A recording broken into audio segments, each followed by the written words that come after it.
Es riquísimo disfrutar en la presencia de Dios, es riquísimo poder compartir en un momento como este, aún a la distancia, que podamos estar juntos y conociendo del Señor, disfrutando de su presencia y su Espíritu Santo sobre nosotros. Bienvenidos, este es el centro. Somos una iglesia apasionada que busca amar a Dios sobre todas las cosas, amar a los demás, a nuestro prójimo como a nosotros mismos. Y este es un tiempo en el cual estamos seguros de que podemos vivir ese propósito de Dios en nosotros al máximo. Aún en un tiempo como este, podemos amar al Señor y podemos amar a los demás. Podemos amar con todo, porque esa es la clase de discípulos de Jesús que nosotros estamos convencidos que hemos sido llamados a ser. Somos gente que vive con sabiduría aún en medio del caos. Y ese es el tema que hemos estado hablando, que hemos estado conversando en esta serie que hemos estado compartiendo en los últimos fines de semana. Hemos estado revisando acerca de enseñanzas que encontramos en la palabra de Dios y en los grandes libros de sabiduría que tiene la palabra del Señor.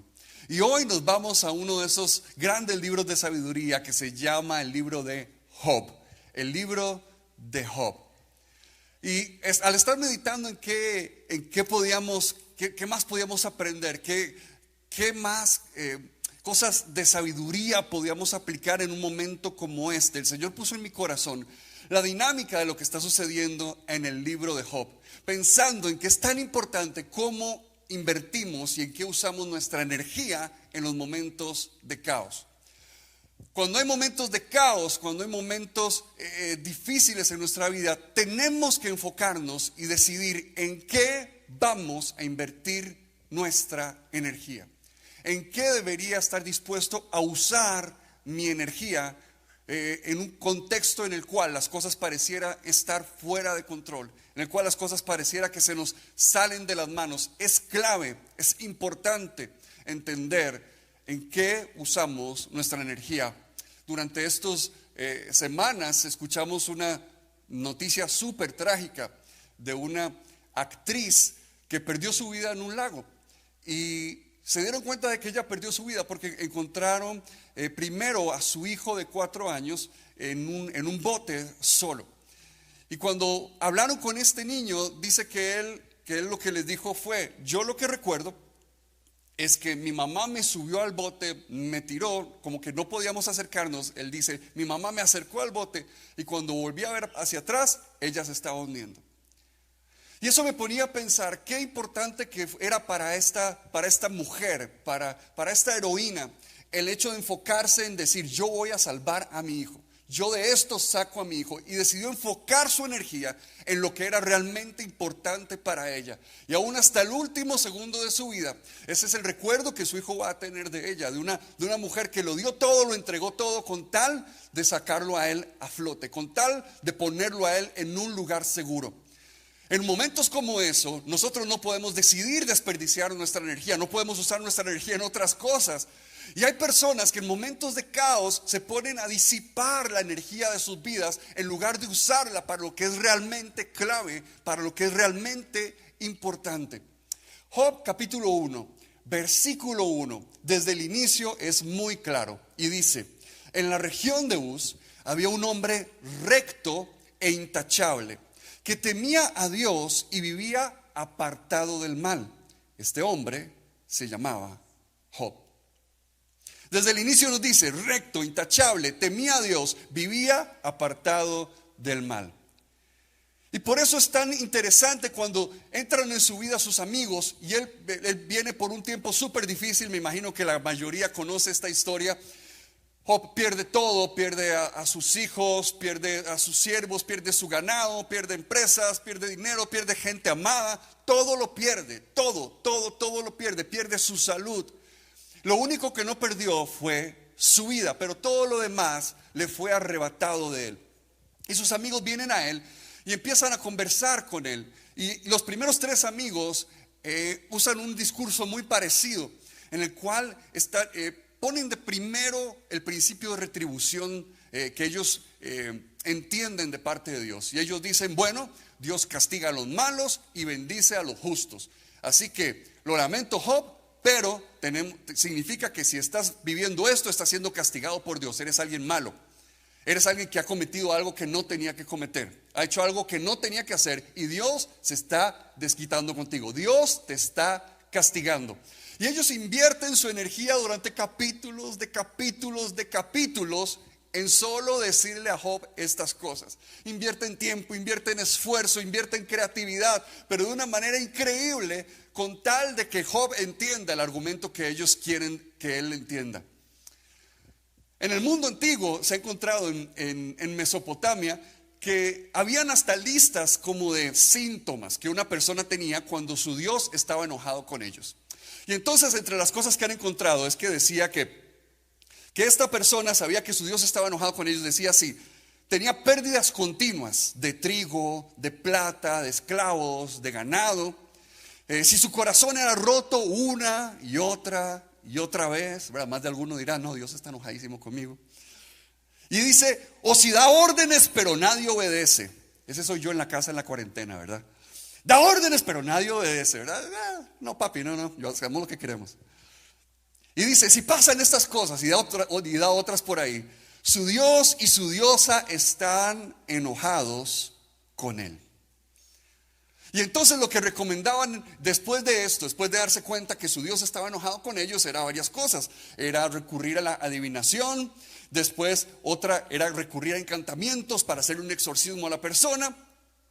Y otra de las estrategias era una larga lista de cosas que confesar para arrepentirse por lo que había hecho. Y los amigos de Job parece que hacen uso de esta última. Parece que lo que hacen es decirle un montón de cosas de las que él debería arrepentirse, un montón de cosas de las que él debería cambiar en su vida.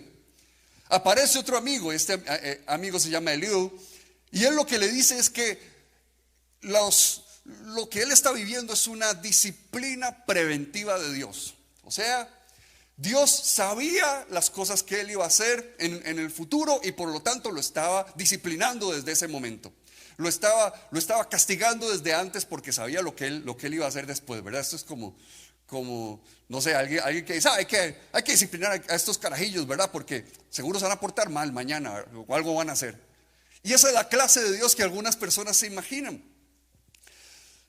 Lo que me sorprende tanto, una vez más, es toda la energía que se invierte en esto, en esta dinámica, en culpabilizar a Job, en encontrarle de qué manera lograban sacarle, ¿verdad?, los trapos sucios y que él confesara de algo que desde el principio no era así, porque la Biblia fue muy clara desde que inició su historia. Él era alguien justo, él era alguien temeroso de Dios, él era alguien apartado del mal.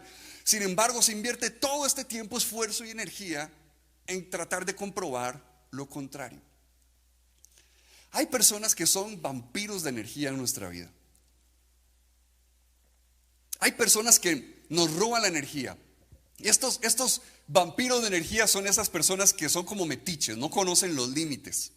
Son personas que son súper dramáticos. Cualquier cosa que sucede, ¿verdad?, ya ellos lo hacen un gran asunto, ya ellos lo hacen un gran problema. Son personas muy críticas, siempre están buscando algo de qué hablar, algo que criticar, nunca se les queda bien. Son gente quejosa, son demandantes, son personas negativas. Todas estas son el tipo de personas que nos roban la energía. Y en un momento de caos, no podemos permitirnos robar la energía que nos va a sacar a flote, que nos va a lograr salvar nuestra vida, salvar nuestra familia, poder alcanzar aquello que Dios tiene para nuestras vidas, poder cumplir con los propósitos de Dios en nosotros. Estos amigos se convirtieron en los abogados del diablo, en esa gente que más bien estaba más de acuerdo con el acusador que con Dios. Porque en ese capítulo 1 de Job, Dios es muy claro y Dios dice: no, Job es alguien justo, es alguien apartado del mal, es alguien que no tiene ninguna falla. Pero se levanta un acusador que dice: yo no creo. Job se porta bien porque le conviene, pero si le quitas todo lo que le das, él se va a alejar de ti. ¿Por qué? Porque él lo hace por pura conveniencia. Y desde el inicio, cuando empieza este libro, se nos dan estas dos grandes voces que nos ayudan a entender este libro. Los amigos de Job no hablan como Dios está hablando. Los amigos de Job hablan como el acusador está hablando. ¿Cuántas veces hay personas en nuestra vida que su voz se parece más a la del acusador que a la voz de Dios. Y nos roban esa energía y nos hacen perder el tiempo y nos hacen sentir mal y nos llenan de culpabilidad y nos traen nuestro espíritu abajo, nos traen nuestra fe abajo. ¿Por qué? Porque tienen muy buenos argumentos, son súper creativos, usan la Biblia perfectamente, pero su voz refleja más el corazón del acusador que el corazón de Dios.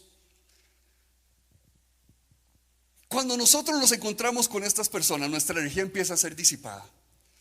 Y disipamos nuestra energía cuando empezamos a buscar culpables. En los momentos de caos nos encanta encontrar culpables. Muchas veces en lugar de buscar soluciones y en lugar de buscar cómo salimos adelante, buscamos quién es el culpable. ¿A quién le puedo echar la culpa de lo que está pasando? Porque se siente más rico. Pero imagínese toda la energía que podrías usar en pensar en cosas productivas en lugar de buscar a quién echarle la culpa de lo que está pasando en este momento. Cuando culpabilizamos a otros, cuando pasamos quejándonos, nos aferramos al pasado, cuando nos metemos en relaciones que no son saludables y lo que hacen es de nuevo rompernos el corazón una y otra vez, hacernos sentir mal una y otra vez. Cuando tratamos de agradar a otros, una de las cosas que me llama la atención es como Job tiene muchísima paciencia con ellos, ¿verdad? Yo me lo imagino así como, ajá, sí, ajá. Y eso nos roba energía que podríamos estar usando en otras cosas importantes en nuestra vida. Y las distracciones son tan costosas, las distracciones nos pueden robar de cosas tan importantes, cosas tan necesarias. Así que, ¿qué hacemos? Bueno, primero que nada, le recomiendo que aprenda a identificar a estos vampiros de energía. Aprenda a identificar a esta persona que le está chupando a usted el empuje, que le está chupando a usted la fe. Y después de eso, póngales límites. Sepa ponerlos en su lugar y decirles, no, disculpe, esto a usted no le importa, no se meta. Con todo el amor del Señor, por supuesto. No, disculpe, pero esto yo lo voy a manejar, muchas gracias. Por eso hemos estado hablando de la importancia de identificar consejeros saludables en nuestra vida, porque tenemos que aprender a buscar consejos. Eso es lo que hace el sabio. Y yo creo que el sabio también sabe ponerle límites a las personas que no son buenos consejeros. Y por último, no te dejes arrastrar por esa gente. Job se cerró y Job fue muy firme y siempre le dijo, yo no estoy de acuerdo con lo que ustedes están diciendo. No tengan miedo de ser asertivo, no tengan miedo de ser directo y no acepten las culpas que no son tuyas. O es más, tal vez algo sí puede ser culpa suya, pero no acepte que lo hagan leña por eso. Diga, ok, me equivoqué, pero voy a cambiar, voy a crecer, me he arrepentido y de esto puedo salir adelante. Pero no te dejes arrastrar en esos momentos que lo único que hacen es enfermarte y hundirte y traerte abajo, cuando es un momento en el cual necesitas invertir tu energía en las cosas valiosas e importantes. ¿Qué deberíamos hacer entonces? Quiero irme a la sabiduría hecha carne, a Jesús. Y lo encontramos en Lucas capítulo 13. En Lucas capítulo 13, Jesús le está hablando a sus discípulos y les dice, Lucas 13 del versículo 4 al 5, les dice, ¿o piensan que aquellos 18 que fueron aplastados por la torre en Siloé eran más culpables que todos los demás habitantes en Jerusalén? Les digo que no. De la misma manera, todos ustedes perecerán a menos que se arrepientan. ¿Cómo enfocamos nuestra energía? Jesús está hablando con sus discípulos de una tragedia que pasó, de una torre que se derrumbó y mató a 18 personas. Y en medio de esa tragedia, los discípulos le estaban hablando en un contexto en el cual estaban diciendo, bueno, si algo malo le pasa a alguien es porque hizo algo malo, porque Dios está castigándolos, igual que los amigos de Job. Yo me imagino que Jesús decía, ay no, pero no se han leído Job, pero ya hablamos de eso, muchachos. Y ellos se pusieron en lo mismo porque somos así de tercos, ¿verdad? Si algo malo le pasa a alguien es porque algo malo hizo. Hay un karma en el universo, ¿verdad? Y Jesús les está diciendo, ¿ustedes creen que porque a ellos les pasó una tragedia eran más pecadores que ustedes? No, señores. Ustedes les va a ir igual de mal que a ellos si no se arrepienten. Es lo que Jesús está diciendo. O sea que una tragedia que viva una persona, una familia, no es señal de su nivel de espiritualidad, les está diciendo Jesús. Y me duele tanto ver a tantos cristianos y a la iglesia cristiana en general invertir tanta energía y tanto esfuerzo en buscar culpables en medio de una pandemia. Yo digo, pero ¿qué pasa? No hemos entendido el evangelio. ¿Por qué seguimos dando vuelta en las mismas cosas? Bueno, la Biblia es sabia. Invertimos tanta energía buscando culpables. Y Jesús les dijo, dejen de estar buscando culpables cuando sucede una tragedia. Dejen de estar buscando a quién le echan la culpa cuando pasa algo malo. Jesús les dice, vuelvan a ver sus propios corazones. Porque los momentos de caos, los momentos de tragedia son momentos para que busquemos crecer, que veamos hacia adentro de nuestro corazón y digamos en qué debería crecer yo, qué debería estar pasando en mi vida y qué fruto debería dar, qué fruto debería encontrar Dios en mi vida en un momento como esto. Esto es lo que Jesús les está hablando a sus discípulos en este contexto. Si estamos viviendo un momento de caos, si estamos pasando un momento de tragedia, es un tiempo de crecer, no de buscar culpables. Es un tiempo de desarrollarnos, de ver nuestra vida y de buscar dar frutos que honren a Dios. La iglesia entendió esto y en Hechos capítulo 11, nos encontramos al mover profético de la iglesia primitiva. Y en Hechos 11 del 27 al 30, estos profetas de la iglesia se aparecen. Hechos 11, 27 al 30. Por aquel tiempo, unos profetas bajaron de Jerusalén a Antioquía. Uno de ellos, llamado Ágabo, se puso de pie y predijo por medio del Espíritu que iba a haber una gran hambre en todo el mundo, lo cual sucedió durante el reinado de Claudio. Entonces decidieron que cada uno de los discípulos, según sus recursos, los recursos de cada cual, enviaría ayuda a los hermanos que vivían en Judea. Y así lo hicieron, mandando su ofrenda a los ancianos por medio de Bernabé y de Saulo.